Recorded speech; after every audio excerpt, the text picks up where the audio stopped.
today's date is May 1st, 2013. My name is Rosa Kurowska, and I'm also here with Stephen Shi, who is doing the filming. And this interview is for the Ming-ai London Institute British Chinese Workforce Heritage Project. So can I begin by asking your name? A very good morning to you, first of all. My name is Edmond Yeo. And where were you born? I was born in Malaysia, in the city of Kuala Lumpur. And could you tell me a little about your family? Well, I come from a family of 7 brothers and sisters. Big family. Yeah, my father was originally from the island of Hainan in China, and as I was told, came in a boat all the way down to Malaysia then and settled down. And that's where he met your mother? Presumably. Yeah, okay. And then, where do you come in the order of your brothers and sisters? Well, I mean, I'm number 5. Number 5? Number 5, out of siblings of 7. Great. And what work did your mother and father do? Oh, my dad started off, I suppose, like everybody else, in very lowly paid jobs, but over the very many years of hard work, he prospered and was able to build a very large family business in the production of printing ink in Malaysia. Okay, for copywriters, for ink that in the old days, it was just ink that you need for printing. Okay. Like on the papers, and then eventually onto polythene bags, like the ones you see in supermarkets. So, of course, today you have computer ink, you have all sorts of inks, but in the old days, it started off like that. And your mother? My mom is a professional housewife. And what education did you have? I went to primary, secondary school, and I came to UK for my university. What did you study? Business management. In which university?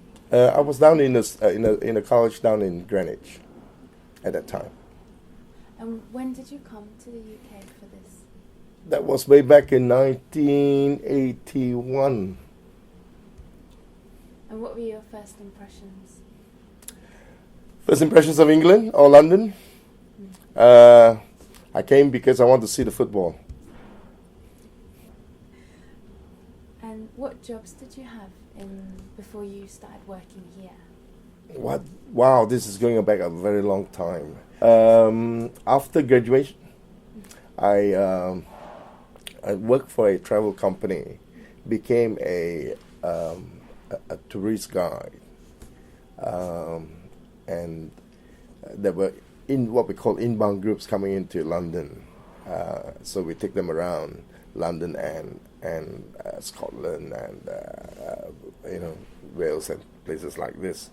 And then there were also groups that were going out, called outbound. So we go into some of the cities, European cities like Amsterdam, Brussels. In those days, those were the cities that you would kind of take groups coming all the way from the Far East into London, and then out to, like I said, Holland, Brussels, Paris, cities like that. So you've travelled a lot. A fair bit. And you must know all the famous tourist sites in London. I do, and all the famous places to eat, and eat for free probably as a tour guide. That's great. And what led you to come to work here at the community centre? Oh, this is going really a long time back because after graduation and a bit of work here and in the travel industry, I was headhunted and expatriated, got a job, and that sent me out to Hong Kong. And I spent about 13, 15 years in Hong Kong and came back in 2001 or 2 back to the UK. And this was actually my first job after Hong Kong. and I must emphasize it's a voluntary job that I took on. And what was it that attracted? Did you come from Hong Kong for this job? Not quite, no. I came back to resettle in London in 2001 and decided that I was going to go into the charity sector or the voluntary sector, and happened to look up CIAC. And what led that decision to go for the charitable sector? Oh, after the rat race in Hong Kong and the sort of hustle and bustle of a very busy commercial life, I wanted to do something more meaningful. And obviously the voluntary sector was one that appeals to me. And also it gives me time to concentrate on building a sort of profile for public sector work as well. And that was what I went into as well, being involved with the magistracy, being involved with the prison work, and these were things that appealed to me. I wanted to do something like that.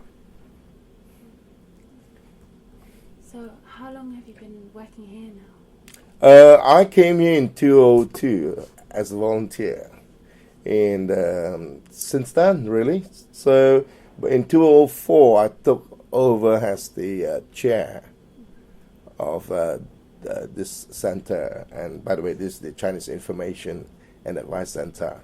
I took over in 2004 sometime in that year. So nearly 10 years. Good 9-10 years. Time flies. Yeah. And how long has the centre been here? Our record shows it was established in 1980. So we are about 31 years old now. And what services do you provide here? We have our core services of the immigration advice that we offer from the very beginning to people and to immigrants who are new to UK, and then obviously when they stay on, there are all the other legal implications affecting their stay and their status. So we offer that as a core service, and over the years this has been expanded to provide support and advice to refugees and to asylum seekers, bona fide asylum seekers. And this expanded again to other areas of the community's needs. And one of them we identified very clearly was the need to support women victims of domestic violence and their children. And this has been a service that we have developed over the very many years into something which is a service that others even talk about in our community. They come to us as their first port of call. So let's go back to the services that the Sure. CIAC Yeah. provides. So if you could just tell us a bit about that. Right. CIAC here concentrates on 4 main core services, and that is the provision of free legal advice relating to immigration matters. We provide support and advice to refugees and bona fide asylum seekers, and then we also provide advice and support to women victims and children victims of domestic violence. And fourthly, we also provide an information service to the community. But this has expanded over the years, latterly especially, to partnership work with the UK border agency, with the police, the local police, in that they provide surgery advice hours and sessions here at the center. And we also provide a service for homelessness issues. with unemployment matters. It's a whole range now, really. That's great. Mm-hmm. And in the partnership work you do with the border agency and the police, what kind of events do you hold? Well, this is. I'm glad you singled this out because this is a first between the UK border agency and the community, in that they actually come to our centre once a month to provide a non-enforcement action day service to our inquirers and people who come in, our service users, to seek their advice, and even relating to their own personal case, which would be followed up. And like I say, and like I emphasize, on a non-enforcement basis. So there's a lot of trust built into it, and a lot of the times people get first-hand information on exactly where their situation is with the UK border agency on their casework themselves. And for how long have you worked with them? Over 2 years now. And how have you found that? How's it been for the community? Well, there is each month there's a long queue outside. A long queue outside waiting. Well, that's also because I think we're the only ones doing it now. That's remarkable. I'm glad you bring that up because that is a service that's been proven. There's a need in the community for this. And what kind of help do they ask for? Usually it's to do with very generic questions first, and then it leads on to the actual problem and the actual answers that they seek for, and usually they get it from the officers who are here. Usually they send 2 or 3 officers to come down for these surgery sessions once a month. And do the police and border agency find it useful too? Absolutely. The police do it on a separate surgery session once a month. Again, people are able to come and make their reports as if they were at the police station, and that's very convenient to them. Because usually in a police station, I don't really want to say it, but the queue can be very long each time when you want to make a report. So they can do it here, and we are also now appointed as a third party reporting center, so they can actually come and make a report to us, and we relay it to the police. That's excellent. And what kind of issues do these? I know that gambling's been an issue in that work, but what other kinds of things does that involve? In terms of the police surgery or service? The cases that you work on. Oh, there's a variety of problems that the general public come and of course again I emphasize, this is not just for the community in the sense our Chinese community, but the police surgery is actually open to the community, the local community here. So people come with all sorts of their problems, and it could be a domestic issue, it could be a neighbor's quarrel.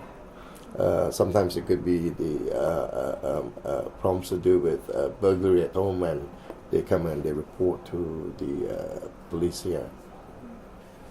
And I've read that the Chinese community has the lowest take-up of medical services in the UK of any minority group. And do you find this is the case for legal services and welfare with the Chinese community?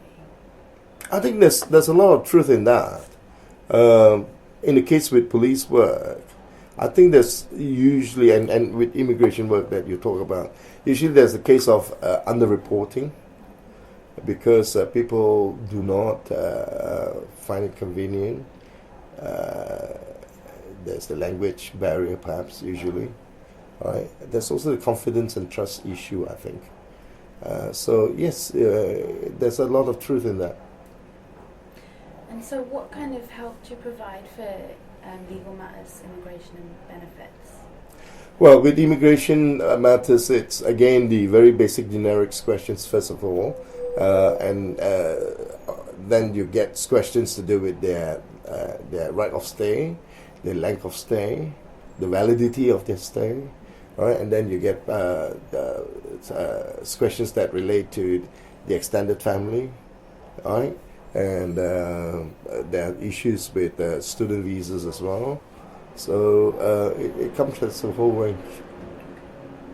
And who tends to use the services? We get a whole range. We get a whole range of people and of various backgrounds. You get the average worker who comes from overseas. You get the average student who comes from overseas. You get people who have settled down here, all right, or people who are intending to settle here. You get a bit of the people who wants to engage into a business here as well. So again, yes, there's a whole range of these caseworks. And I know that you operate here in lots of different languages related to We do. Chinese We do. communities. How would you say the makeup of the Chinese community is in terms of their regional identity, and how has that changed? That's an interesting point, because over the very many years, I think it's kind of a trend that has taken, and over the very many years, we have started. When we first started, we have the Canton speaking sort of people that we were dealing with, the service users. And that eventually have also evolved into the Mandarin speaking over the latter years. This time round, we so much so that we need to actually provide a Mandarin speaking service and Mandarin speaking caseworkers, because, like I say again, that wave of people has over the years evolved, and along the way, of course, like you said, we do provide other languages which our caseworkers or our volunteers are capable of speaking because of their home country where they come from. So your volunteers are mostly coming from that country when they work in we have a rich and diverse background of people. I myself, I'm a Malaysian. There are people who come from, obviously, from China, from Hong Kong, and there are people who come from Fujian and people from Shanghai and all the regions of China. We get a rich, diverse background here. I just wanted to ask about the Malaysian Chinese community. Right. Let's say with the Malaysian Chinese community, what we were able to do was this: we were able to identify that very many of the people who have overstayed, particularly with this Malaysian lot, all right, just as an example, really, all right. There must be others, but with the Malaysian lot, I was able to help them because we were able to work with the High Commission of Malaysia here. And say, look, we could overcome that barrier of language, perhaps, of fear that they could be punished if they were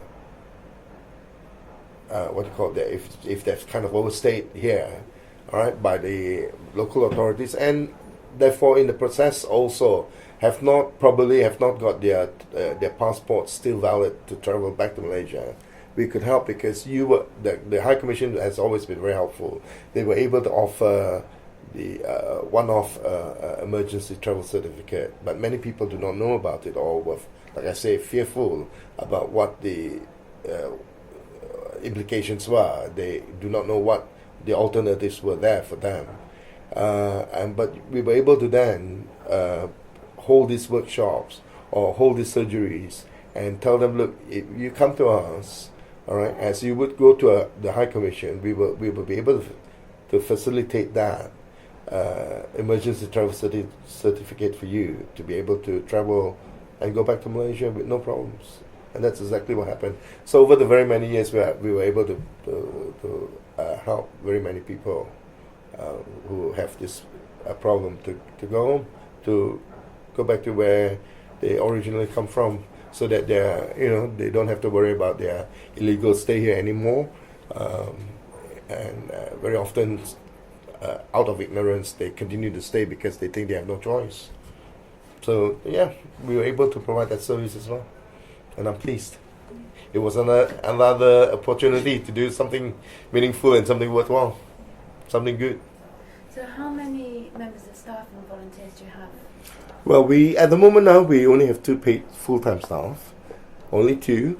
You can ask me why, because that would be an opportunity to talk about funding cards. But obviously, we cannot run with 2. We have a pool of about 40-50 volunteers over a year through a revolving door policy. People come and go, but we certainly have a core team of volunteers, and that helps us to deliver the service. People like myself, for example, I'm a volunteer and proud to be one. And you mentioned the funding cards. Yes. That's since 2008 and the new... That's true. Yes. Over the recent years, as you know, it impacted on every sector of the economy, and the charity sector is no exception. And there's been serious cuts, not just in terms of government funding, but even funders.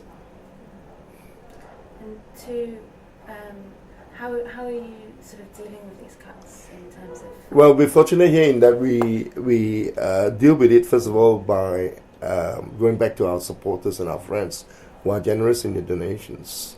When we organize fundraising activities, we always get the support we want from our friends and our supporters and our service users. That's one way of dealing with this situation. So, for example, at CIAC here, we do have annual events to do with the Chinese New Year celebrations, to do with the Boat Festival, to do with the Mid-Autumn Festival, and we also have our annual charity dinner as a key event of the year for our fundraising efforts. And also, we have gone into social enterprise work, which means people do pay us a nominal sum of money for certain services that we provide. For example, in profit-making situations like translation work and language providing the services that they need, we do offer that. And how did you come across the social enterprise model? Well, it's just something that we need to do. I mean, as a charity, we're no different from any other organization. We need to balance our books. We cannot operate on a deficit. And so, it's just a natural thing to do. We may not need to make it profitable, but we certainly need to balance our books. And so that, it leads us on to this. And you mentioned the celebrations for Chinese New Year. What do you usually do? At the Chinese New Year, what we do is we participate at the Chinatown celebrations each year, which draws in the largest sort of crowd over the Sunday that we celebrate here with the local community. We take up a stall space. We seek the support and donation of first the Chinese businesses who will provide us with their goods, with their things that we could be offered to put into a goodie bag and to give it out to the general public on that day in return for a donation, and we do well. And do you do any other festivals? And what do you... Well, for example, also, yes, we do. For example, we also get involved with the Mid-Autumn Festival. Again, we seek the support of our Chinese businesses friends. They provide us with the mooncakes. We use the mooncakes to hold a get-together and people buy a dinner, and they're provided with the mooncakes, and any of the surplus mooncakes we do sell them, we do auction them, and people generously support us all the time. And we'll move to talk more about your work here. Could you describe to us a typical day? Here? Well, a typical day here would be to start in the morning, and you get all sorts of phone calls, you get all sorts of demands for face-to-face meetings. People come usually with or without appointments, and there's always usually a pressing need or an urgent matter to deal with, so we do our best to do that. And then there are the meetings that we also have to attend externally to funding opportunities that we perhaps need to seek out, and perhaps to also find out what is there outside for us to develop relations with the local community, with the local council, with other partners. So it takes up literally the whole day, and there's also, of course, the email questions as well, which very often is being used by the general public these days on our website. So it's very changeable. Very changeable, but very predictable. You know what I mean, yeah? So what hours do you work here? Oh, I'm a bad example because, I spend at least a good 10, 12, 13 hours a day here at the center. Yeah. But so, having said that, my colleagues, I think they do that as well. An average day is not an 8-hour day. I think usually it stretches to 10, 11, 12 hours for a lot of them. Wow. Yeah. Hard work. And what do you feel the role of CIAC is for the Chinese community? I think we have a special role to play in that, because we are a frontline service provider. People come to us. People expect us to be able to deliver the service they require. And very often we do. But there are some things that, of course, we don't do and we're not good at doing. So we signpost them to where they can seek help. But as a established community and voluntary sector frontline service provider, we certainly have a role to play here, because there are not very many of us at all. And to be located in Chinatown, where it's prime and people can come to us easily, and it's accessible. So do you find you get a lot of people just walking? We do, yes, we do. Like I said, people come without appointments even, and we try our best to cope with it. And do you feel your role has changed? The role of the community centre has changed over the years, over the 30 years? I can certainly speak for the years that I've been here, that it's definitely changed, and I think in part it's also because we have relocated ourselves into Chinatown some 5 years ago. We were before on the fringe of Chinatown, and over the very many years we were actually in places like New Oxford Street, in Oxford Street. So we're not exactly in Chinatown, and I think that also has kind of impacted our services, in that we were perhaps then maybe we were a bit limited by our location, but the very fact that we relocate back here into the heart of the community in Chinatown has a great impact on the number of visitors that we have. It's literally increased by many folds. Where was it based before? Before we were here, we were in Oxford Street, which is just on the fringe of Chinatown. We were on the other side of Water Street, so we were on the fringe for very many years. I think a good 5-6 years. And prior to that, we were in New Oxford Street. So Again, that's on the fringe. It's not exactly in Chinatown, but again, of course, Chinatown is not an easy place to come in. There's only so very many limited places available, and they are not cheap to rent. When the process of moving here, that was how many, 5 years? About 5 years ago. All right. I certainly can answer this because I was the engineer of the whole thing. Our lease at Oxford Street, where we were before, expired. And it was the board's decision that we should really come back into Chinatown. So I was tasked with coming into Chinatown to look for a viable option. It wasn't easy, but when you do good things, God is on your side.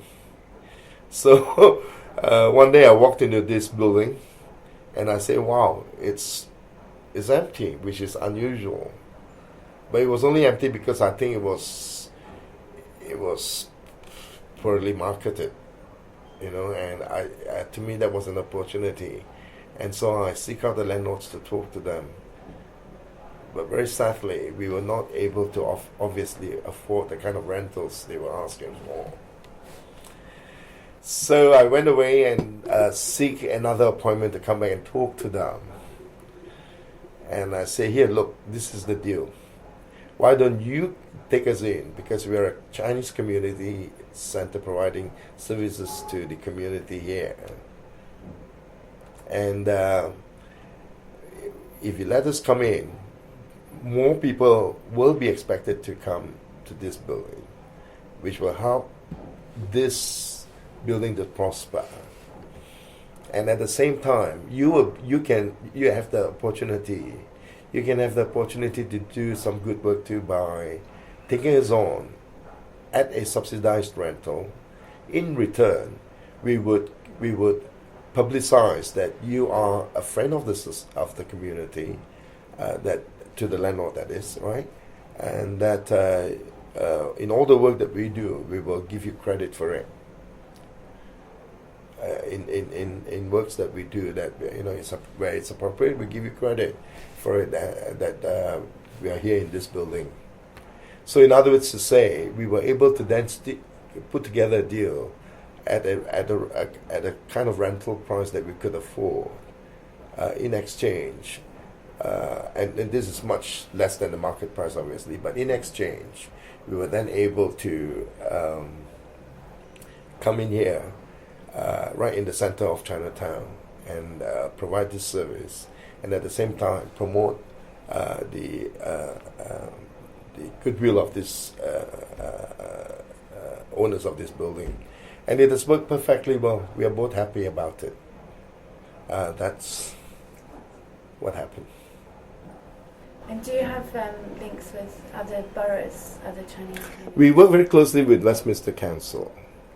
We work also with the neighbouring councils here. And in Westminster now we've got this Tri-Borough Council services that we try to also latch onto. So yes, there's a fair bit of interaction. What made you want to work in the community sector? Oh, I think I'm just motivated by the fact that I'm able to help and to use my time very constructively in providing a service that a lot of very many other people actually do in this sector. And what challenges do you face in this work? Well, the challenges, I suppose, it's the problems are there, but the satisfaction is also there, because once you help someone to overcome that situation, it gives a good sense of feeling that someone has been able to overcome that problem through your help and through the center's help. And what about the difficulties facing Chinese community centres today? I think mainly it has to do with the funding issues. We are no different from any other organization, whether it's voluntary or whether it's in the commercial sector, you need to pay your core overheads. There's the rentals to pay, there are the lights, electricity, there are the wages to pay. So we're no different from any other organizations, and we need to be constantly looking out for funding opportunities, for fundraising activities, and all this takes people and takes time and take the resources, and that's where we are stretched. And what do you find is the best thing about your job? The satisfaction, the opportunity for us all to be able to help. It gives you a very unique sort of feeling. You wake up in the morning and you want to go in and say, wow, let's see what's there today. And then the satisfaction of knowing that there is this opportunity to be able to help. And then the satisfaction of knowing that you can help. And then the satisfaction of knowing that you have helped. And what about the worst thing? The worst thing. I suppose the worst thing is when people come in and take it for granted that you have to help them as if you owed it to them. I think it's an attitude problem, but you cannot blame them because they come from a different set of circumstances. They are usually desperate for help. What they have kind of perhaps conveniently overlooked is that we are also volunteers. We are here just to help them. So in a way, if they could understand that we are there to help them, and they should not sort of come across too strongly. Sometimes you get some rowdy customers, but we deal with it. And what significant events have there been for the community centre? Wow, very many, too many. I don't exactly know which one to tell you. In terms of helping people, in terms of any event that stands out to you in the last few to years? us. Well, let me give you two sides of it. One is perhaps when someone comes and for them it's the end of the road. All right. Let's say an example like there's a last minute reprieve. Someone is at the airport. All right, it's got to be sent off, and you get an opportunity to deal with the case, and you to the airport. And these are real cases I'm talking about. Early in the morning, 6 o'clock, and you go and talk to the immigration officers, and you deal with the MPs and whatever else you need to do. And instead of the person boarding the plane and out of this country, you're able to let them board a train and come back into London. That's good. Gives you a good feeling. All right, that's one. Another highlight perhaps will be to organize our fundraising, the annual charity dinner, and to see so many people involved, helping you and providing the support, and then you get the volunteers to help on the day itself, and then through the efforts of this event, you are able to raise 15,000-20,000. That makes a lot of difference for an organization like ours. So that's fantastic. Another example could be someone who is a student, and these are real cases again. Doesn't happen very often, but somebody comes and he's got his money stuck in the bank, and we're talking about a lot of money, but through some red tape, some bureaucracy within the banks, they're not able to get their money back through perhaps some technical shortcomings, but something that can be overcome, and they get stuck there for 2-3 years, and we're able to help them to get this money back. It's fantastic because again it makes a lot of difference to that student. So we do things like this, and they are all highlights. Every occasion can be a highlight. That's great. It sounds like you really enjoy your work. I like it, yeah. So what's your attitude, sort of ethics concerning work? Yes, the keyword is really about attitude. I think everything is about attitude. And attitude is about everything, and whether it's work or whether it's play. I hope I've made myself clear. I think in the case of the center and the work that we do, if you come with that helpful with that attitude of being helpful and being blessed with that opportunity to be in a position to help others, that spurs you on, that motivates you. How do you fit because you have a very busy job, how do you fit it with your personal life? I take this first of all as the core job that I do, because this is what I committed myself into. But certainly with all my other events, I try and build it around in a day's routine, and there are certain days where I have to commit myself to other areas of my interest. I do that as well, and I cope with it. Just longer hours in a day. And when you have any spare time, what do you do for recreation or fun? For recreation, I do my work. For work, I do my work, but I enjoy it. So, I've got no problems with that. Is there anything that has come up over the course of the interview that you'd like to talk about, or any questions you have? Well, I can talk about something that is more topical, which is I've been spearheading on this campaign about problem gambling within Chinatown. I can put on record I'm not against gambling, because it's not my job to be saying that. People, I totally understand. People engage in different leisure activities for different reasons. And in the case of gambling, if they find that fun, so be it. If they can afford it, so be it. If they want it for social engagement with other people or their friends in a casino, so be it. So I'm not there for that. I am strictly coming from the point of view of what I see with my own eyes over the last 3 years, especially. The whole streetscape of Chinatown is changing very fast. So where you cannot see a restaurant or a Chinese herbal shop or a Chinese barber or a Chinese grocery shop, and that being taken over by a betting shop, for example, I think that's bad news for Chinatown and bad news for the community as a whole. I'm totally aware there are licensing and planning issues which are separate. I'm totally aware of the commercial landlords who want more money for their property, obviously. But I think people should consider and should seek the community's views as well, the local community, not just the Chinese, but people who live here, people who work here. Is there such a need for so very many of these gaming establishments, whether it's a casino, whether it's a poker club, whether it's a betting shop?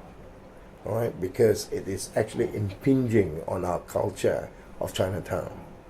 And really, having said that, now you can see it's kind of expanded into the local communities on the high streets of Newham, on the high streets of Tottenham, and other places.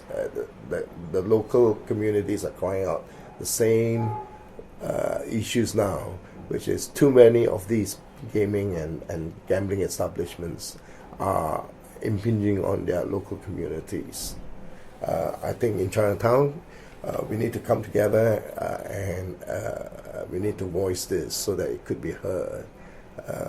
I'm not even talking about the social problems that comes with gambling, but again, you can tell from where we are at the center here. All right, this is real caseworks that I'm telling you, that people come because they have debt problems now. They have domestic violence originating from gambling problems.